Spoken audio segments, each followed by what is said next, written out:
Good morning, students. I hope you are doing your work, watching the videos regularly, and completing your homework. So, today we will start the chapter Natural Resources. So, natural resources means the resources which are made by the nature. Now, it is comprises of three resources. That one comes from the land, other we get from the water, or other we get from the air. So, first is the lithosphere.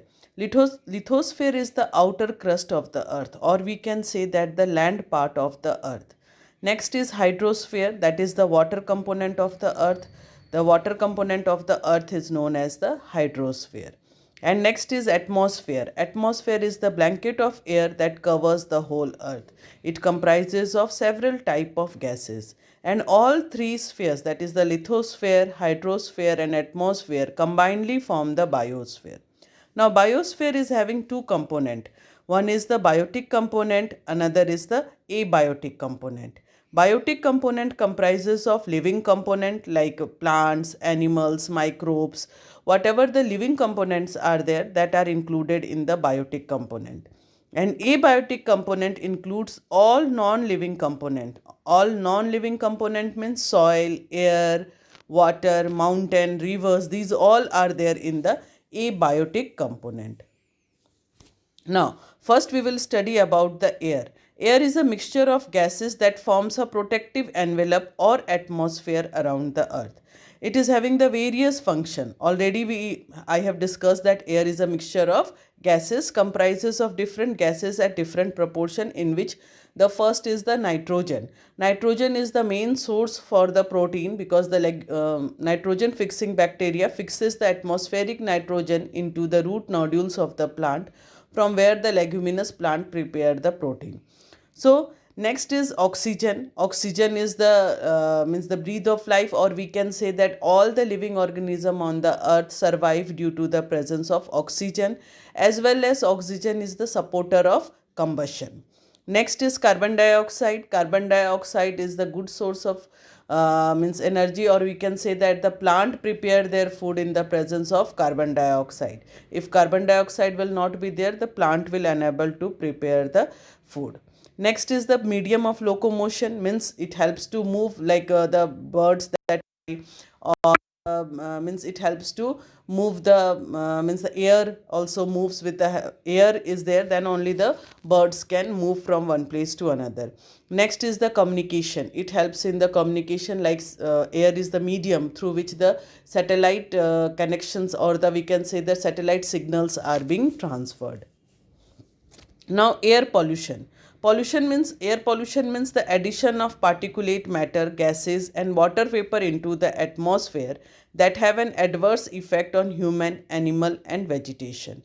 So, if the normal condition of the air get disturbed due to the addition of the unwanted particle that may harm the human being or animals or the plant, then that condition is known as the air pollution. And the things which is being added that changes the nature of the air is known as the pollutant.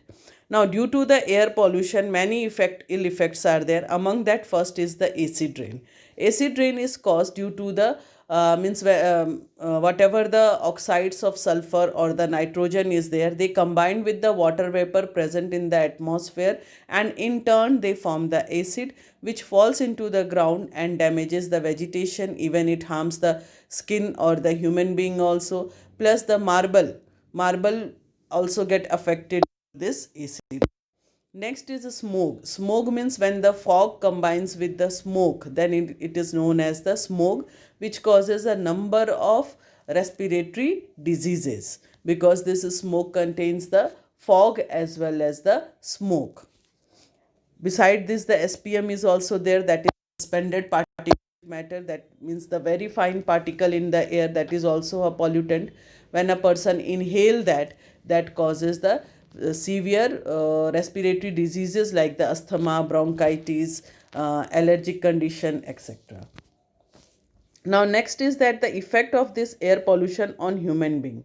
First of all is the SPM. Already I have discussed, that is the suspended particulate matter. So when we inhale this suspended particulate matter, this fine particle get stick to the respiratory system with the mucus and causes the disease like asthma, bronchitis, cold, etc. Next is the pollutant gases. So pollutant gases means like carbon monoxide, when the carbon dioxide concentration increases, or the sulfur dioxide, nitrogen dioxide, or oxides of sulfur, oxides of nitrogen, when it increases, it causes the irritation in eyes, throat, lungs, etc. Hydrocarbon means, children, combination of hydrogen and carbon. When the concentration increases, it causes the cancer. So this is the ill effect of the air pollutant on human being. Beside this, if the concentration of carbon dioxide in the atmosphere increases, then it causes the global warming that we will study in this chapter in a separate